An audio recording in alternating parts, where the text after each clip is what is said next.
কখনো মাটি রে মদনদেব ওমায়রা। তা সেই মদনদেবের বড্ড অহংকার হয়েছিল যে আমার থেকে শক্তিশালী, আমার থেকে বীর পুরুষ আর ত্রিলোকে কেউ না। ওমা, তা সেই মদনদেবটা কি বলুন তো? মদনদেব কে?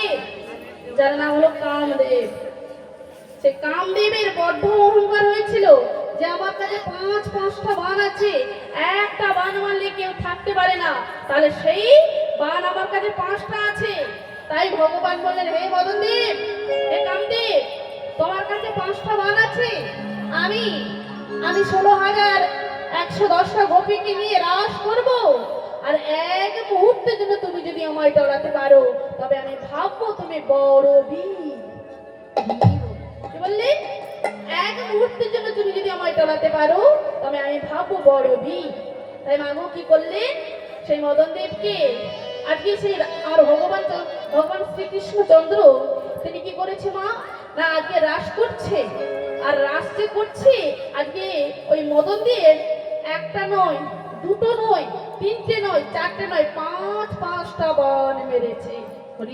5টা বান মেরেছে, কিন্তু এক মুহূর্তের জন্য ভগবানকে টলাতে পারেনি বাবা।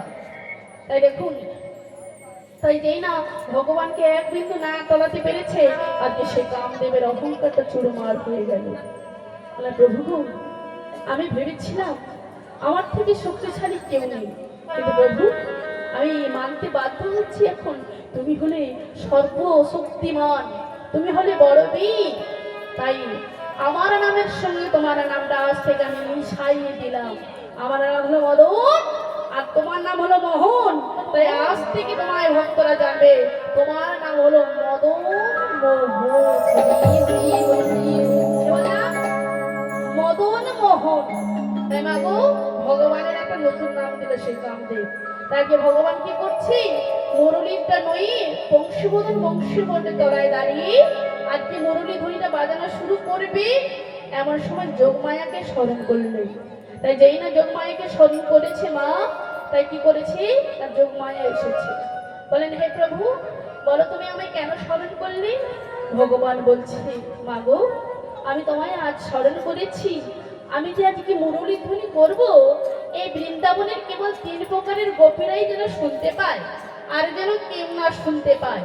বলে, বেশ, আমি আমার মায়ার প্রভাবে তোমার এই 3 প্রকারের গোপীরাই শুধু শুনতে পাবে, আর কেউ শুনতে পাবে না। তাই মাগো আজকে সেই বংশীবট তলায় এসেই আজকে মুরলী ধ্বনি করছে। বাজে মুরলী গোগান পঞ্চমতা, বাজে মুরলী গোগান পঞ্চমতা, বাজে মুরলী গোগান পঞ্চমতা, বাজে মুরলী গোগান পঞ্চমতা। কুলপতি চিত তারণী, কুলপতি চিত তারণী, কুলপতি চিত তারণী, কুলপতি চিত তারণী, কুলপতি চিত তারণী। আহারে আহারে আহারে আহারে। ও মায়েরা, বাজে মুরলী গোগান পঞ্চমদান। তাই আজকে মুরলী ধ্বনি যেই না বাজিয়েছে, আজ ব্রজগোপীরা কি করেছে? তারা গোবিন্দকে সুখ দিবে বলে তারা এবার ছুটতে ছুটতে চলেছে।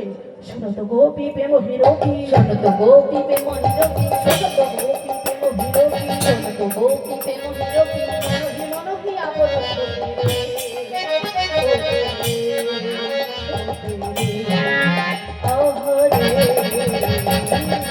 গোপী প্রেম হিরোপী, শোনো তো গোপী প্রেম হিরোপী, মন মনোহি আপন সখী রে, সখী রে, আহারে।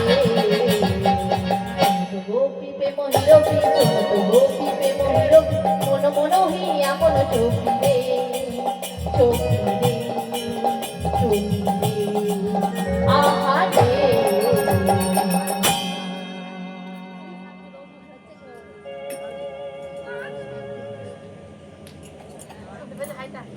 ও মায়েরা, তাই দেখুন, মনহি মনহি আপন সখিরে, শোনো তো গোপী প্রেমহিরপি, তারা কি করেছে? যেই না মুরলী ধ্বনি শুনতে পেয়েছে, তারা কি করেছে? এবার তারা চলেছে মনহি মনহি আপন সখিরে, তারা মন প্রাণ জীবন যৌবন তারা আজ গোবিন্দের চরণে সবই সঁপে দিয়েছে। ওমা, এবারে দেখুন, এবারে ব্রজগোপীরা যাচ্ছে, এবারে কোনো কোনো ব্রজগোপী যাবে, এমন সময় এক গোপীর স্বামী হাতটা ধরে বলল, আরে এত রাত্রিতে কোথায় যাচ্ছিস?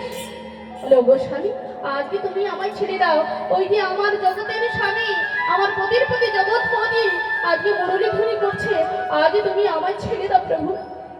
বলে, তবে রে, তোর পিতা অগ্নি সাক্ষী করে আমাকে বিবাহ দিয়েছে, তবে আজকে তুই যাচ্ছিস পতির কাছে? বলে, ওগো স্বামী, এই দেহের মালিক তুমি হতে পারো, কিন্তু এই দেহের ভিতর যে একজন আছে, সে হলো মন, আমার প্রাণ। তাই আমার প্রাণের স্বামী হলো অনাদিরাদি গোবিন্দ। হরি হরি হরি। যেই না বলছে, বেশ, তবে তোর দেহের স্বামী যদি আমি হতে পারি, তোর প্রাণের স্বামী যদি তোর গোবিন্দ হতে পারে, তবে আমিও দেখবো ওই মন নিতে কেমন করে গোবিন্দের কাছে যেতে পারিস। তাই মা গো, ওই গোপীর স্বামী কি করেছে? ঘরের মধ্যে বন্দি করে শিকড়টাকে তুলে দিয়ে বলছে, যা যা, আমিও দেখবো এইবার তুই ওই মন নিয়ে কি করে তোর গোবিন্দের কাছে যেতে পারিস। ওই গোপী ঘরের মধ্যে থেকে কাঁদছে, বলছে, দয়াময়, আজকে কি আমি তোমার কাছে যেতে পারবো না? একটি বার করুণা করো, তুমি একটি বার কৃপা করো, আমি যেন তোমার কাছে যেতে পারি, একটি বার কৃপা করো। তাই মায়েরা দেখুন, ওই গোপীর দেহ রইল বাড়িতে, আজ মন চলে গেল কার কাছে? গোবিন্দের কাছে।